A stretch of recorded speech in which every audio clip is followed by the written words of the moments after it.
पंजाब में संगरूर, पटियाला और जालंधर बाढ़ से सबसे ज्यादा प्रभावित हुए हैं। इन जिलों में दर्जनों गांव ऐसे हैं जो पानी में डूब चुके हैं। लोग सुरक्षित जगहों पर पहुंचने के लिए मदद की गुहार लगा रहे हैं। मुख्यमंत्री से लेकर मंत्री और विपक्षी नेता तक हालात का जायजा ले रहे हैं।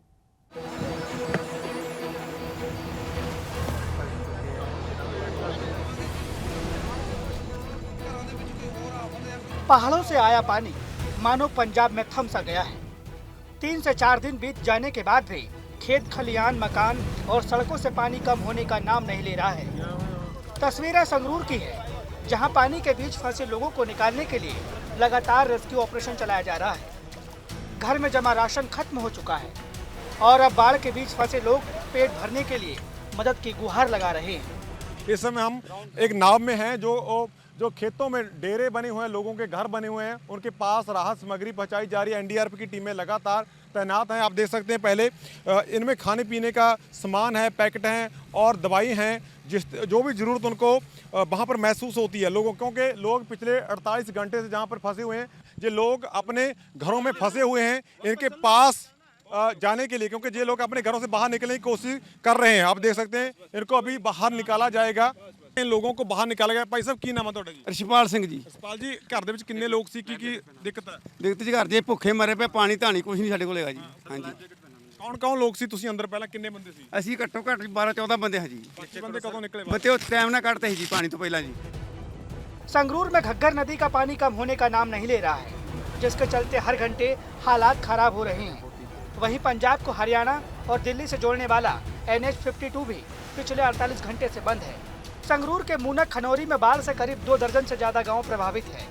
घग्गर नदी में आई बाढ़ के चलते पंजाब को दिल्ली के साथ जोड़ने वाला नेशनल हाईवे पिछले 48 घंटे से लगातार बंद है और हाईवे के ऊपर से करीब 500 मीटर एरिया में पानी है जो घग्गर नदी का, और दूसरी ओर बह रहा है, बड़ी तेजी के साथ पानी बह रहा है।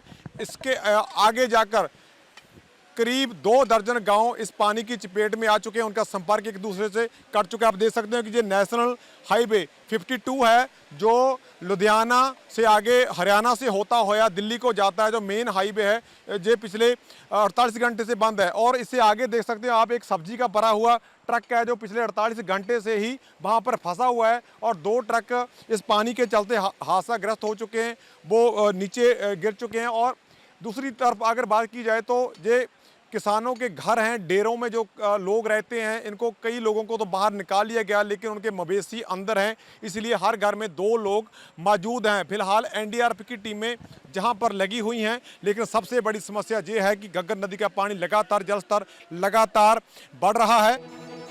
पटियाला में संगरूर जैसे हालात हैं, लोग छतों पर खड़े होकर मदद की अपील कर रहे हैं। इस बीच टांगरी नदी के किनारे स्थित कई गाँव में हाई अलर्ट जारी कर दिया गया है। मुख्यमंत्री भगवंत मान खुद बाढ़ प्रभावित इलाकों का लगातार दौरा कर रहे हैं, हर संभव मदद पहुंचाने की कोशिश कर रहे हैं। जालंधर में आप सांसद सुशील रिंकू और राज्यसभा सांसद संत बलबीर सिंह सीचवाल के साथ भगवंत मान ने नाव में बैठकर बाढ़ग्रस्त इलाकों में चल रहे बचाव कार्यों का जायजा लिया। मुख्यमंत्री अपने सांसदों, मंत्री और अधिकारियों के साथ गिदड़पिंडी में हाईवे पर बने पुल पर भी आ गए और वहां से बाढ़ग्रस्त इलाकों का निरीक्षण किया।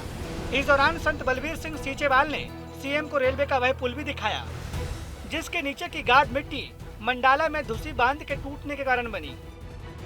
एक तरफ सीएम मान ग्राउंड पर उतरकर हालात का जायजा ले रहे हैं, वहीं दूसरी तरफ बीजेपी के नए नवेले अध्यक्ष सुनील जाखड़ भी फिरोजपुर के बाढ़ प्रभावित इलाके का जायजा लेने पहुंचे।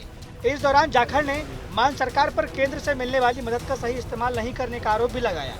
ਧੱਕੇ ਨਾਲ ਜਾ ਕੇ ਪਾਣੀ ਦੇ ਅੰਦਰ ਖੜ ਕੇ ਫੋਟੋ ਖਿਚਾਈ ਜਾਂਦੇ ਆ, ਇਹਦੇ ਨਾਲ ਕਿਸੇ ਦੀ ਜਾਨ ਬਚਦੀ ਹੈ। ਸਭ ਅਗਰ ਮੁੱਖ ਮੰਤਰੀ ਨੇ ਆਪਦੇ ਤੇ ਚੱਕ ਕੇ ਪਹੁੰਚੇ, ਜੇ ਚੱਕ ਕੇ ਪਾਣੀ ਖਿਚਾਈ ਜਾਂਦੇ। ਮੈਂ ਕੱਲ ਇੱਕ ਮੰਤਰੀ ਸਾਹਿਬ ਦੀ ਫੋਟੋ ਦੇਖ ਰਿਹਾ ਸੀ, ਪਾਣੀ ਦੇ ਵਿੱਚ ਵੜੇ ਖੜੇ ਆ, ਕਿਹੜੇ ਬੰਦੇ ਦੀ ਉੱਥੋਂ ਕੋਈ ਮਦਦ ਲੈ ਕੇ ਗਏ ਹੋ ਫੋਟੋ ਖਿਚਾਉਣ ਦਾ? ਫੋਟੋ ਅਪਰਚੂਨਿਟੀ ਸਾਹਿਬ, ਜਿਹੜਾ ਕੰਮ ਸਰਕਾਰ ਦਾ ਸੀਗਾ ਸੈਕਟਰੀਏਟ 'ਚ ਦਫ਼ਤਰ 'ਚ ਬੈਠ ਕੇ ਹੋ ਸਕਦਾ ਸੀ, ਉੱਥੇ ਹੋਣਾ ਚਾਹੀਦਾ ਸੀਗਾ, ਰਿਵਿਊ मीटिंग होनी चाहिए थी। जाखड़ के द्वारा लगाए गए आरोपों के बाद पंजाब में बाढ़ के मुद्दे पर सियासत शुरू हो गई है और इस रेस में सिर्फ बीजेपी और आम आदमी पार्टी ही शामिल नहीं है, बल्कि अकाली दल और अन्य दूसरे सियासी लोग हैं जो क्रेडिट लेने के चक्कर में कुछ भी कर सकते हैं। आज तक ब्यूरो। पंजाब में बाढ़ से जनता परेशान है, तो ऐसे में नेता क्रेडिट लेने के चक्कर में हैं। कैसे आपस में लड़ाई ये लोग कर रहे हैं। पटियाला में पूर्व सीएम कैप्टन अमरिंदर सिंह की बेटी जयेंद्र कौर और मंत्री चेतन सिंह ने जबरदस्त तरीके से झगड़ा किया है और ये वीडियो सबके सामने आ चुका है अब, जिसमें दोनों ही नेता नाव और राहत सामग्री बांटने को लेकर आपस में ही लड़ पड़े।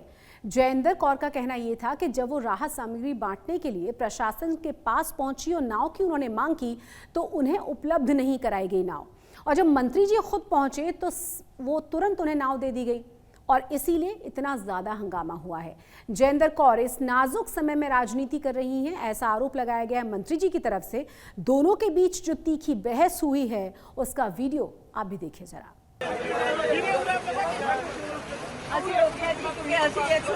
खाना भेज रही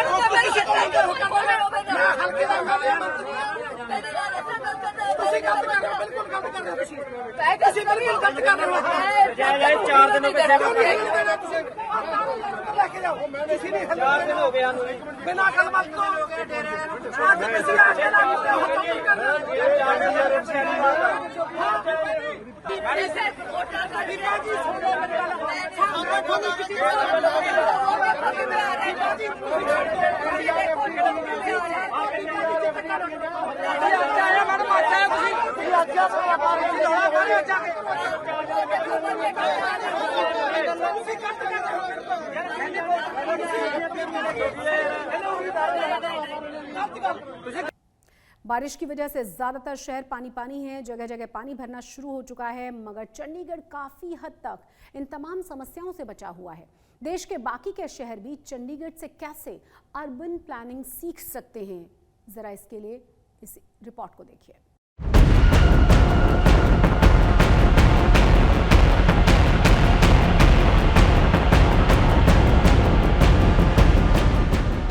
बारिश के मौसम में जल जमाव आम बात है। शहर कोई हो, तेज बारिश के चंद घंटों बाद ही एक ही नजारा हर ओर देखने को मिलता है। पहले चंडीगढ़ से सटे खरड़ के हालात देखिए, जहां बारिश के दौरान पल भर में ताश की पत्तों की तरह मकान ढहते दिखे। डेरा बस्ती में तो सोसाइटी में ही दरिया बहने लगा, सड़कें नदी में तब्दील हो गई। हाल ये हो गया कि नाव के जरिए लोगों को अपार्टमेंट से रेस्क्यू करना पड़ा। लेकिन इन्हीं इलाकों से सटे चंडीगढ़ शहर में हालात जुदा थे। बेशक यहाँ भी पानी भरा, लेकिन उसी रफ्तार से निकल भी गया। लिहाजा इस खूबसूरत शहर की चमक दमक और साफ सफाई को मॉनसून की नजर नहीं लगी। वजह यह है कि पानी निकासी के चाक चौबंद इंतजाम की वजह से ये पानी चंद ही घंटों में निकल जाता है और शहर पहले की तरह साफ सुथरा नजर आता है, यानी ना जल जमाव न ट्रैफिक जाम। दरअसल चंडीगढ़ की बसावट कुछ इस तरह से है कि शहर में पानी कहीं नहीं रुकता। साथ ही नगर निगम का दावा है कि उसने भी पानी की तुरंत निकासी के लिए अलग से सिस्टम तैयार कर रखा है। स्टॉर्म वाटर ड्रेनेज सिस्टम होना बहुत ज़रूरी है कि जो बरसाती पानी है वो हमारे सड़क के साथ लगते हुए ड्रेन्स में चले जाए, और वो क्योंकि साफ़ पानी होता है, आफ्टर ऑल बरसात का पानी है, वो डायरेक्टली चो में जो है छोड़ा जाता है। सिटी ने प्लानिंग इस तरह से की थी कि हर शहर पे हमारे 35,000 रोड गलीज जो है वो है। ये तो प्लानिंग का एस्पेक्ट है, लेकिन उसके अलावा रेगुलर बेसिस पे भी हर बारी बरसातों के पहले ये 35,000 के 35,000 रोड गलीज जो है वो क्लीन किए जाते हैं। अवैध निर्माण भी जल जमाव की बड़ी वजह होता है, लेकिन चंडीगढ़ शहर ने एनक्रोचमेंट्स पर लगाम कसी हुई है, जिसका फायदा इस शहर को इन मुश्किल हालात में मिलता है। तेज बारिश के दौरान भी पानी को बाहर निकलने का कुदरती रास्ता मिल जाता है। चंडीगढ़ ने ओवर द इयर्स, ये कोई आज की बात नहीं है कि हमारे कॉरपोरेशन ने ही सिर्फ ऐसा किया है, ओवर द इयर्स अपने वाटरवेज को एनक्रोचमेंट फ्री रखा है। अगर आप अपने चो और वाटरवेज को एनक्रोच होने देंगे, ऑटोमेटिकली फ्लडिंग आपके पास ज़्यादा होगी। इसके अलावा यहाँ मार्च में ही नगर निगम की टीमें साफ सफाई के मिशन में जुट जाती हैं और शहर के ड्रेनेज सिस्टम को मॉनसून से पहले ही दुरुस्त कर दिया जाता है। तो मिडल ऑफ मार्च में हम एक टीम बनाते हैं, लगभग उसमें 80-90 बंदे जो मल्टीटास्क वर्कर हम रखते हैं, साथ में उनको ट्रैक्टर ट्रॉलीज देते हैं और 16 मार्च से हम स्टार्ट कर देते हैं इसकी क्लीनिंग करनी। और हमारा टारगेट होता है कि 30 जून तक वो पूरी तरह से डेब्रीज वगैरह सारा क्लीन हो जाए, जो सिल्टिंग वगैरह हुई है रोड गलीज के अंदर वो साफ हो जाए और लाइन्स तो हमारी ओके हैं। जाहिर है तैयारियों के मामले में देश के बाकी शहर भी चंडीगढ़ से काफी कुछ सीख सकते हैं। ठोस प्लानिंग, तैयारियों और सतर्कता से ऐसे मुश्किल समय में काफी हद तक निपटा जा सकता है और इस तरह मॉनसून में भी शहर की चमक और जिंदगी की रफ्तार दोनों बरकरार रह सकती है। जिस तरह से बाकी शहरों में वाटर लॉगिंग होती है, लोगों को दिक्कतों का सामना खास तौर पर मॉनसून में करना पड़ता है, और जिस तरह से बारिश पिछले 3 से 4 दिनों में चंडीगढ़ समेत हिमाचल, हरियाणा और पंजाब में हुई है, उसके बाद से आने वाले दिनों में भी लगातार चंडीगढ़ है और प्लानिंग कर रहा है जिससे किसी भी तरह से आम लोगों को दिक्कत और परेशानियों का सामना ना करना पड़े। वीडियो जर्नलिस्ट गिरीश दुर्गापाल के साथ ललित शर्मा। आज भारत फ्रांस का रिश्ता एक और कदम आगे बढ़ गया है। 25 साल के रणनीतिक रिश्तों की गवाह पूरी दुनिया बनी है जब भारत के प्रधानमंत्री मोदी बेस्टिल डे परेड के मेहमान बने हैं। यही नहीं, भारत की तीनों ही सेनाओं की टुकड़ी ने सारे जहां से अच्छा की धुन पर शानदार मार्चिंग की है और सोने पे सुहागा ये रहा कि परेड के दौरान भारत से आए 4 राफेल विमानों ने हवा में हुंकार भरी।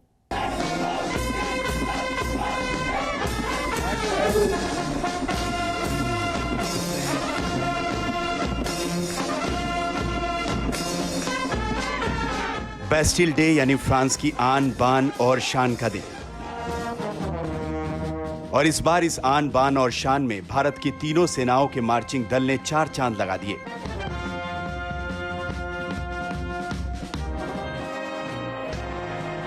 वहीं इस परेड के दौरान भारत से आए 4 राफेल विमानों ने हवा में हुंकार भरी तो नजारा देखने लायक था।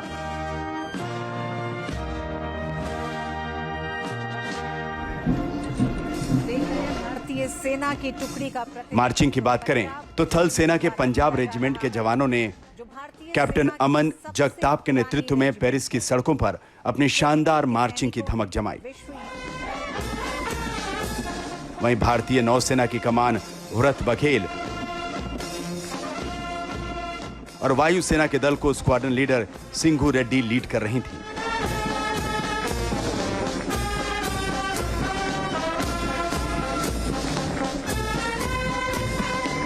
देश की सबसे पुरानी रेजिमेंट राजपूताना राइफल्स के बैंड ने सारे जहां से अच्छा की धुन से सबका दिल जीत लिया।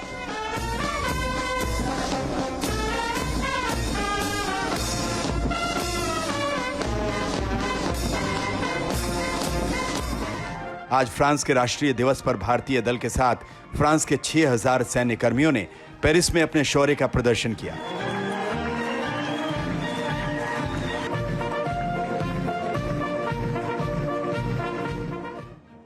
इस परेड में फ्रांस ने भारत के साथ दोस्ती की मिठास घोली और पीएम मोदी को इसके लिए खास मेहमान के तौर पर बुलाया। पीएम मोदी राष्ट्रपति मैक्रों और उनकी पत्नी ब्रिजेट के साथ परेड के अलग अलग रंग देखते नजर आए।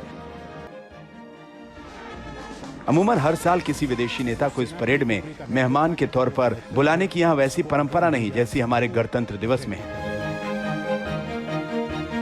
2009 में पूर्व प्रधानमंत्री मनमोहन सिंह मेहमान थे।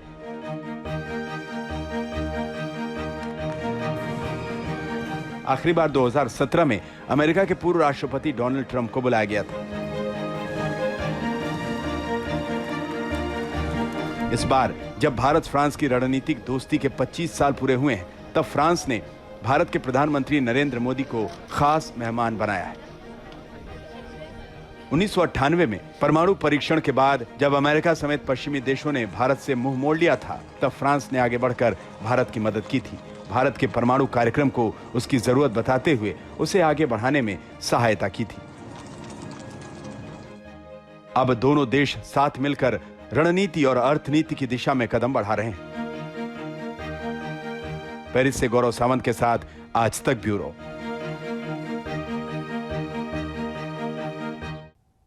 आर्ट यानी कि कला, जिसे लेकर कलाकार अपनी रचनात्मकता और असाधारण प्रतिभा और कौशल से लोगों तक पहुंचाते हैं उसे। अब एक ऐसे ही कलाकार से आपकी मुलाकात करवाते हैं जिसकी कलाकारी के इन दिनों खूब चर्चे हैं। तो चलिए आपको चंडीगढ़ में 37 साल के बलराज सिंह की कला से रूबरू करवाते हैं, जिसमें वो चौक पर मिनिएचर आर्ट और कैरिकेचर बनाते हैं। बलराज की ये चौक बहुत चर्चे में है।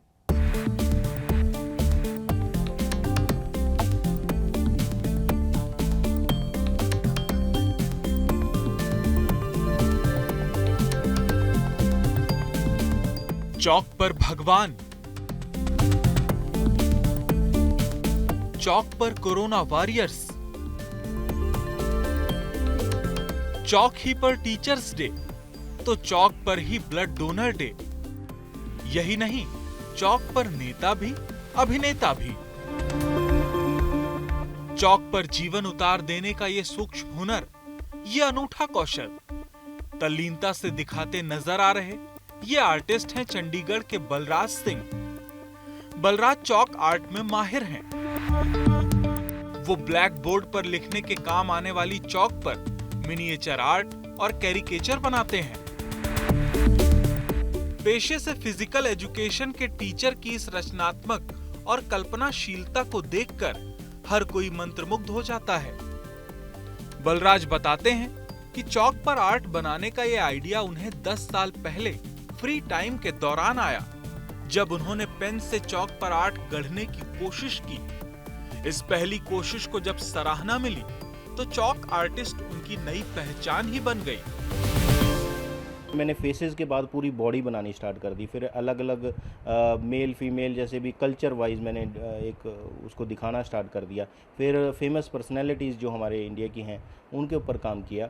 तो आप देख सकते हो अलग अलग तरह का काम किया। और अगर स्पेसिफिक कोई पर्सनैलिटी के ऊपर काम करना तो 6-7 घंटे का एक टाइम लगता है जी। एक सिटिंग में नहीं काम होता है ये, इसको बाय मतलब डिवाइड करना पड़ता है। आप एक बार उसकी फेस बना लेते हो, फिर उसकी बॉडी पे काम करते हो, तो फिर उसके बाद थोड़ा प्रिजर्व करने के लिए रखना पड़ता है और फिर उसके बाद इसको फाइनल लुक पेंट किया जाता है इसके पास, तो ये सामने आता है हमारे। बलराज 500 से ज्यादा मिनिएचर कैरिकेचर अभी तक चौक पर बना चुके हैं, जिसमें प्रधानमंत्री नरेंद्र मोदी, मिल्खा सिंह, हॉकी के जादूगर ध्यानचंद, भगत सिंह, बाबा साहब अंबेडकर, लता मंगेशकर और अमिताभ बच्चन जैसी हस्तियां शामिल हैं।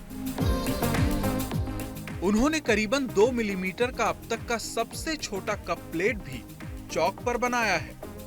बलराज की ये कला शक्ति अब दूर दूर तक चर्चा और आकर्षण का केंद्र बन चुकी है।